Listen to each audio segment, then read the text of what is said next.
ಇನ್ನು ಮುಂದಕ್ಕೂ ನಮ್ಮಂಥವ್ರು ಹುಡ್ಬಾರ್ದು ಅಂತ ನಾವು ದೇವ್ರ ಹತ್ರ ಪ್ರಾರ್ಥನೆ ಮಾಡ್ಕೊತೀವಿ. ಅಷ್ಟು ನನ್ನ ಜೀವನ ತುಂಬ ಕಟಕ ಅನಿಸ್ಬಿಟ್ಟಿತ್ತು.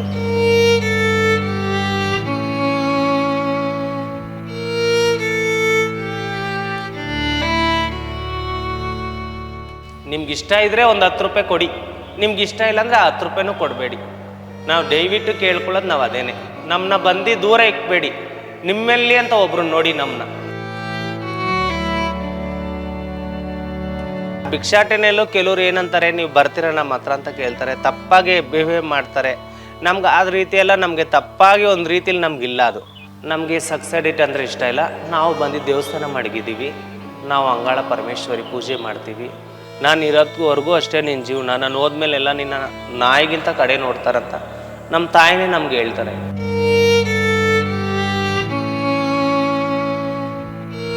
ಗರ್ಭಚೀಲ ಮಡಗ್ತೀನಿ ಅಂತ ಅಂದ್ಕೊತಾರೆ.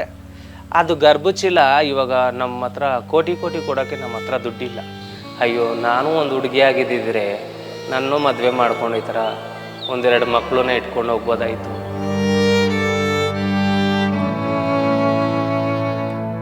ಭಗವಂತ ಬರ್ದಿರೋ ಹಣೆ ಬರ್ದಲ್ಲಿ ಯಾರು ಚೇಂಜ್ ಮಾಡೋಕ್ಕಾಗುತ್ತೆ? ಯಾರು ಚೇಂಜ್ ಮಾಡೋಕ್ಕಾಗಲ್ಲ.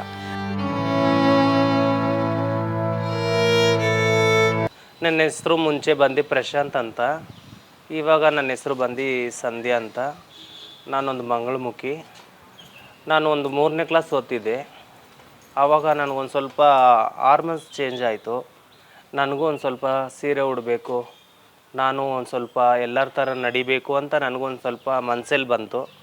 ಆವಾಗ ಸರಿ ಮನೇಲಿ ಹೇಳಿದ್ವಿ ನಾವು, ಈ ಥರ ನನಗಾಗ್ತಾಯಿದೆ, ನನ್ನ ಜೀವನ ಹಿಂಗೆ ನಡೀತಾ ಇದೆ ಅಂತ ಹೇಳಿದ್ವಿ.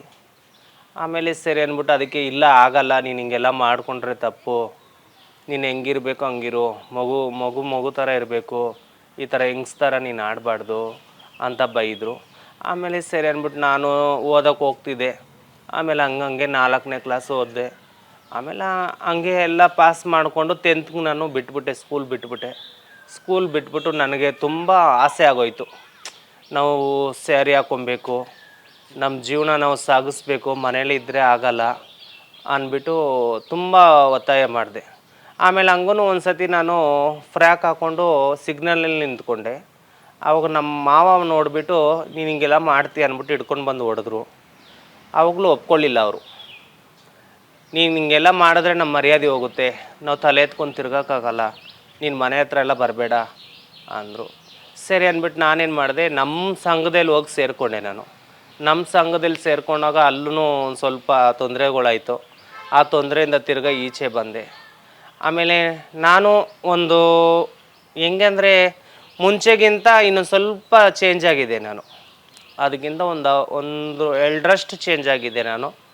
ಆಮೇಲೆ ಸರಿ ಅಂದ್ಬಿಟ್ಟು ನಮ್ಮವರೆಲ್ಲ ಹೇಳಿದ್ರು, ಹಿಂಗೆಲ್ಲ ಇರಬಾರ್ದು, ನೀನು ಮೂಗು ಚುಚ್ಕೋಬೇಕು, ನಿನಗಿಷ್ಟ ಇದ್ದರೆ ನೀನು ಚುಚ್ಕೋ, ಇಲ್ಲಾಂದ್ರೆ ಬಲವಂತ ಮಾಡಲ್ಲ ನಾವು ಅಂದರು. ನಾನೇ ಚುಚ್ಕೊಂಡೆ. ಆಮೇಲೆ ಆವಾಗ ನಾನು ಫಸ್ಟು ನಾನೊಂದು ಸೀರೆ ಉಡಬೇಕಂದ್ರೆ ಆವಾಗಲೇ ನಮ್ಮವ್ರ ಮನೇಲಿ ತುಂಬ ಆಸೆಯಿಂದ ಹುಟ್ಟಿ ನನ್ನ ಜೀವನ ನಾನು ಸ್ಟಾರ್ಟ್ ಮಾಡಿದೆ. ಆಮೇಲೆ ಕದ್ದು ಮುಚ್ಚಿ ನಮ್ಮ ಫ್ಯಾಮಿಲಿ ನೋಡೋದು. ಆಮೇಲೆ 10 ರೂಪಾಯಿ ದುಡಿದ್ರೆ ಅದು 100 ರೂಪಾಯಿ ಖರ್ಚಾಗೋಷ್ಟು ನಮ್ಮ ಮನ್ಸಿಗೆ ತುಂಬ ಆವಾಗ ಬೇಜಾರಾಗುತ್ತೆ. ಅಯ್ಯೋ, ನಾವು ಯಾಕೆ ಹಿಂಗೆ ಆಗ್ಬಿಟ್ವಿ, ನೋಡ್ದೆ ನಮ್ಮ ಮನೆಗೆ ಹೋಗೋಕ್ಕಾಯ್ತಾಯಿಲ್ಲ, ನಮ್ಮ ಜೀವನ ಎಷ್ಟು ಕಟಕ ಆಗ್ಬಿಟ್ಟಿದೆ ಅಂದ್ಬಿಟ್ಟು ತುಂಬ ಬೇಜಾರು ಪಟ್ಟಿದ್ದೀವಿ ನಾವು. ಒಂದು 10 ರೂಪಾಯಿ ದುಡಿಬೇಕಂದ್ರೆ ತುಂಬ ಕಷ್ಟ. ಬೆಂಗಳೂರಲ್ಲಿ ಯಾರ ಕೈ ಕೊಟ್ಟರು ನೀವೇನಾರ ಕಳ್ತನ ಮಾಡ್ಕೊಂಡು ಹೋಗ್ಬಿಡ್ತೀರ, ನಿಮ್ಗೇನಿಗೆ ಕೊಡಬೇಕು, ಹಂಗೆ ಹಿಂಗೆ ನಿಮ್ಮ ಕೈ ಕಾಲು ಗಟ್ಟಿ ಇಲ್ವಾ ಅಂತ ಎಲ್ಲ ಕೇಳ್ತಿದ್ರು. ನಾವು ಅದಕ್ಕೆ ಅವ್ರ ಹತ್ರ ಎಲ್ಲ ದಾಸಿ ಕೇಳ, ನಮ್ಮ ಜೀವನ ಏನು ಸಾಗಿಸ್ಬೇಕು ಅದು ಸಾಗಿಸಿದ್ವಿ.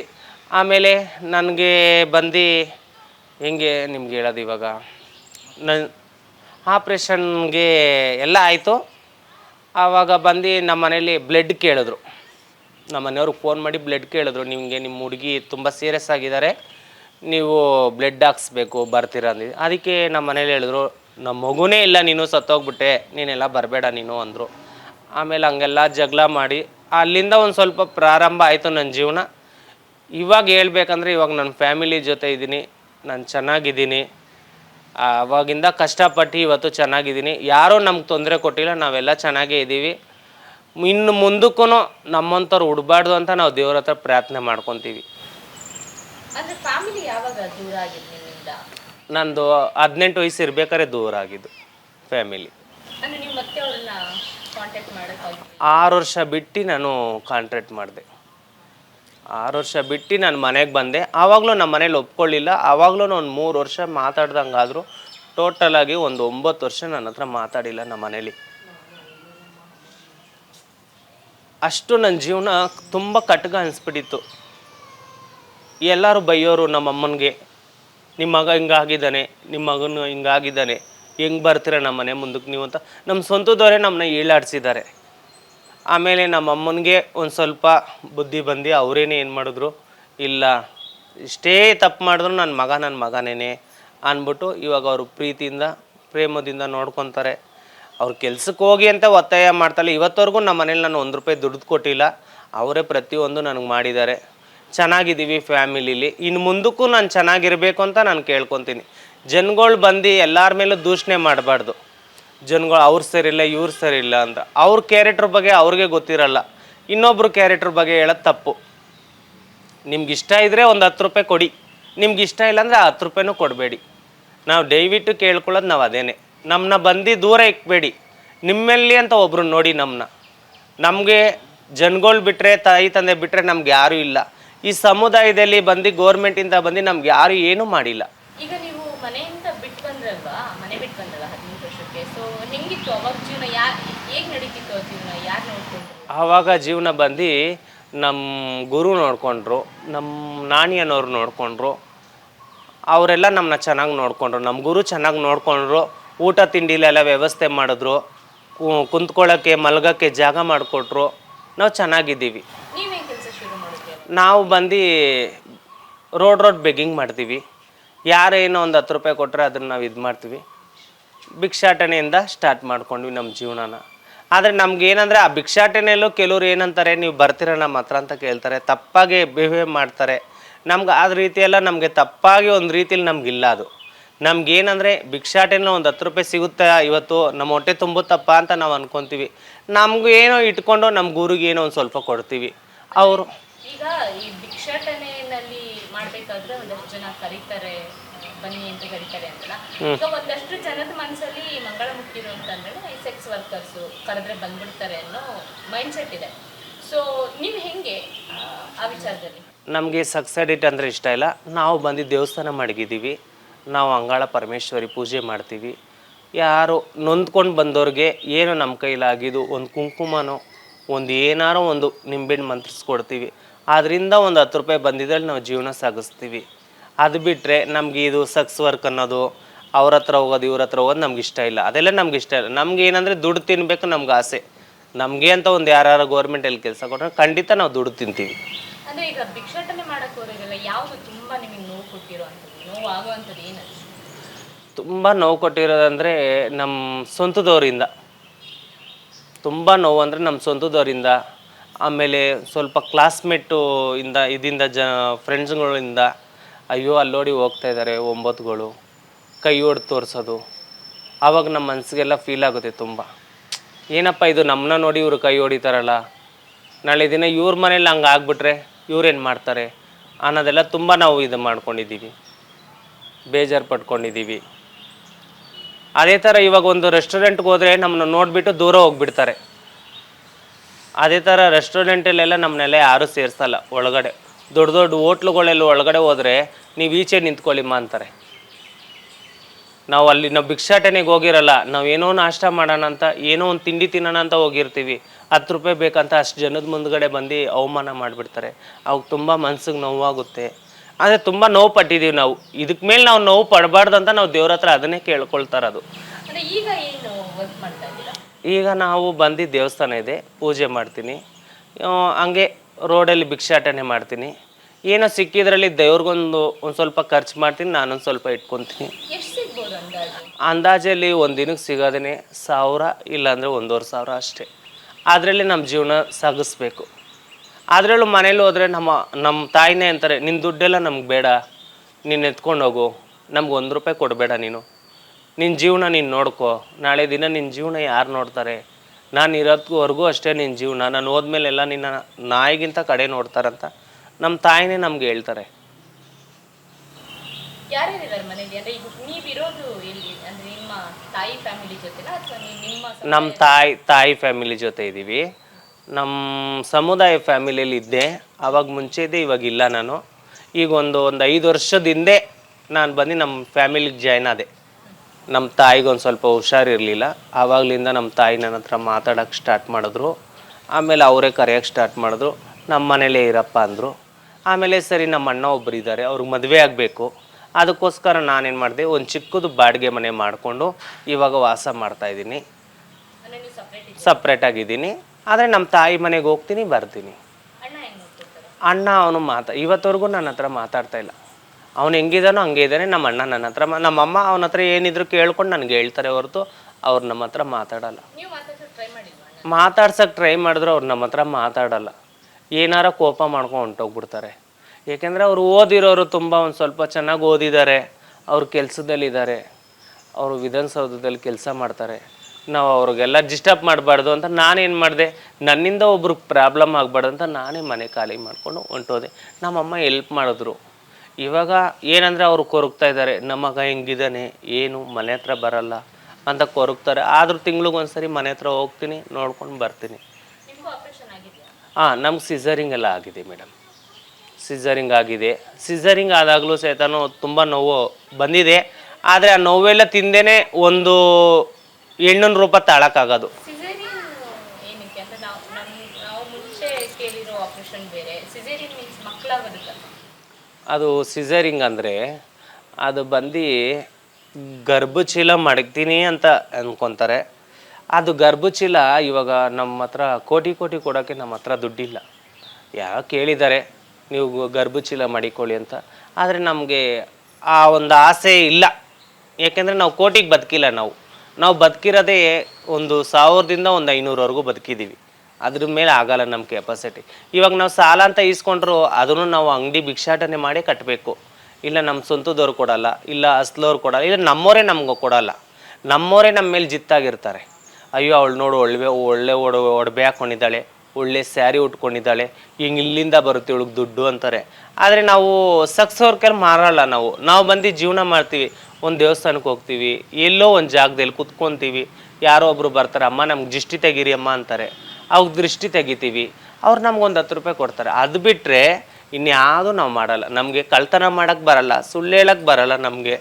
ನಮ್ಮ ಹೊಟ್ಟೆ ಮೇಲೆ ಎಷ್ಟೋ ಜನ ಹೊಡೆದಿದ್ದಾರೆ, ಆದರೆ ನಮ್ಮನ್ನು ಹೊಟ್ಟೆ ಉರಿಸ್ಕೊಂಡಿದ್ದಾರೆ.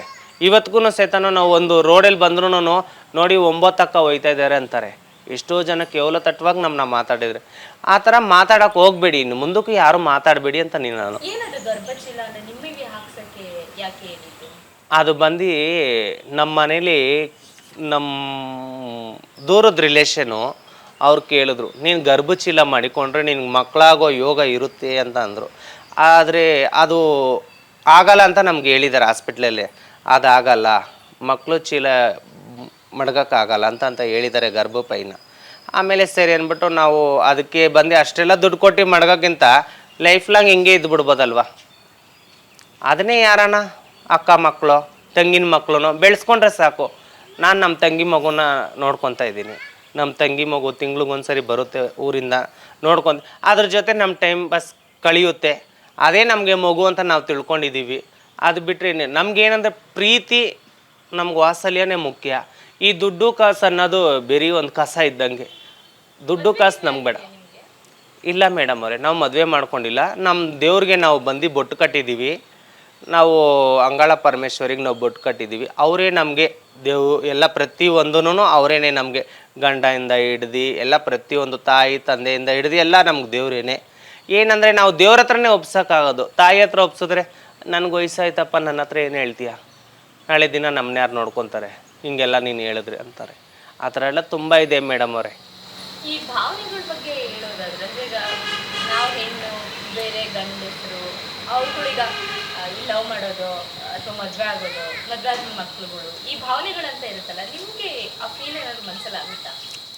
ನಾನು ಒಂದೊಂದ್ಸಲಿ ಎಲ್ಲರ ಒಂದು ಮಕ್ಳುಗಳು ನೋಡಿಬಿಟ್ರೆ ಫ್ಯಾಮಿಲಿ ಜೊತೆ, ಅಯ್ಯೋ ನಾನು ಒಂದು ಹುಡುಗಿ ಆಗಿದ್ದಿದ್ರೆ ನಾನು ಮದುವೆ ಮಾಡ್ಕೊಂಡು ಈ ಥರ 1-2 ಮಕ್ಕಳನ್ನ ಇಟ್ಕೊಂಡು ಹೋಗ್ಬೋದಾಯಿತು. ಇವತ್ತೊಂದು ದಿವಸ ದೇವ್ರ ಭಗವಂತ ನನಗೆ ಯಾವ ದಾರಿನೂ ಕೊಟ್ಟಿಲ್ಲ. ಜೀವನ ಪೂರ್ತಿ ನೀನು ಅರ್ಧದಲ್ಲೇ ಇರು ಅಂದ್ಬಿಟ್ಟು ಮಾಡಿಬಿಟ್ಟ ಭಗವಂತ. ಆದರೆ ಇವತ್ತಿಗೂ ನಾನು ಮನಸ್ಸಲ್ಲಿ ಫೀಲ್ ಆಗುತ್ತೆ ನನಗೆ, ಫೀಲ್ ಬಗ್ಗೆ ಮಕ್ಕಳು ಫೀಲ್ ಬಗ್ಗೆ. ಅಯ್ಯೋ ಈ ಥರ ಇದ್ದರೆ ನಾವು ಒಂದು ಹುಡುಗಿ ಆಗಿದ್ದಿದ್ರೆ ನಮ್ಮನ್ನ ಮದುವೆ ಮಾಡ್ಕೊ ಹೋಗ್ತಿದ್ರು.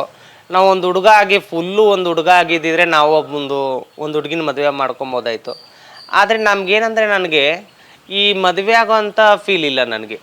ಏನಂದರೆ ನಾನೊಂದು ಹುಡುಗಿ ಆಗಿದ್ದರೆ ನನ್ನ ಯಾರು ಮದುವೆ ಮಾಡ್ಕೊಂಡು ಹೋಗ್ತಿದ್ರು. ಅವ್ರನ್ನ ನಾನು ಬಂದು ಅತ್ತೆ ಮಾವ, ಅಯ್ಯೋ ನನ್ನ ಮಕ್ಕಳು, ನಮ್ಮ ಫ್ಯಾಮಿಲಿ ಅಂತ ನಾನು ತುಂಬ ಖುಷಿ ಪಡ್ತಿದ್ದೆ. ಆದರೆ ಆ ಥರ ಭಗವಂತನೂ ಕೊಟ್ಟಿಲ್ಲ, ಆ ಹುಡ್ಸಿದ ಬ್ರಹ್ಮನೂ ಕೊಟ್ಟಿಲ್ಲ, ಈ ಕಡೆ ಎತ್ತದವರು ನಮ್ಗೆ ಕೊಟ್ಟಿಲ್ಲ. ಆದರೆ ನಮ್ಮ ತಂದೆ ತಾಯಿ ಹೇಳೋದೇನೆಂದರೆ, ಅಯ್ಯೋ ನೀವು ತಪ್ಪು ಮಾಡಿದ್ರಿ ಅಂತಾರೆ. ಭಗವಂತ ಬರ್ದಿರೋ ಹಣೆ ಬರ್ದಲ್ಲಿ ಯಾರು ಚೇಂಜ್ ಮಾಡೋಕ್ಕಾಗುತ್ತೆ? ಯಾರು ಚೇಂಜ್ ಮಾಡೋಕ್ಕಾಗಲ್ಲ. ನಮ್ಮ ಜೀವನ ನಾವೇ ಹಾಳು ಮಾಡ್ಕೊಂಡಿಲ್ಲ, ಭಗವಂತ ನಮ್ಗೆ ಬರ್ದಿದ್ದಾನೆ ಅದಾಗಿದೆ.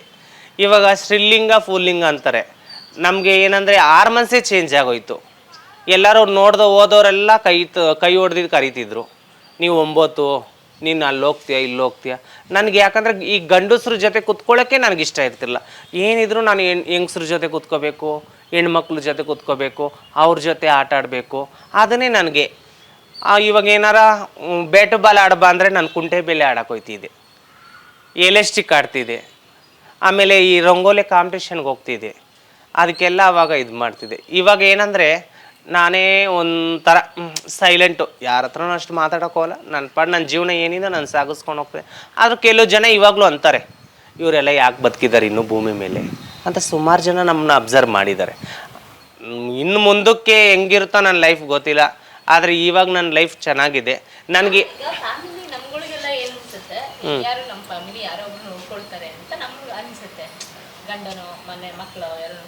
ನಿಮ್ಮದು ಲೈಫ್ ಹೆಂಗೆ ಇನ್ ಫ್ಯೂಚರ್? ಹೆಂಗೆ ಯೋಚನೆ ಮಾಡ್ತೀರಾ ನೀವು? ನಾಳೆ ನಮ್ಗೇನೋ ಹುಷಾರಿಲ್ಲ ಅಂತ ಆಯಿತು ಅಂದರೆ ಯಾರು ನೋಡ್ಕೊಳ್ತಾರೆ? ನಾನು ಅದು ಹೇಳೋಕ್ಕೆ ಇಷ್ಟಪಡೋದು ಒಂದೇ ರೀ, ನನ್ನ ತಾಯಿ ಇರೋವರೆಗೂ ನನ್ನ ಕೈ ಬಿಡಲ್ಲ ಅಂತ ನಂಬಿಕೆ ಇದೆ. ನಮ್ಮ ತಾಯಿ ನನ್ನ ನೋಡ್ಕೊತೀನಂತ ಒಂದು ಭರವಸೆ ಕೊಟ್ಟಿದ್ದಾರೆ. ನಾನು ಅವ್ರನ್ನ ನನ್ನ ಜೀವ ಇರೋವರೆಗೂ, ಎಷ್ಟು ನನ್ನ ಜೀವ ಇದೆ ಅಷ್ಟಕ್ಕೂ ನಾನು ನಮ್ಮ ತಾಯಿನ ನೋಡ್ಕೊತೀನಿ. ಅದು ಬಿಟ್ಟರೆ ನನಗಿನ್ಯಾ ಚಿಂತೆನೂ ಇಲ್ಲ ಮೇಡಮ್ ಅವರೇ. ಅಷ್ಟೇ ನನ್ನ ಜೀವನ.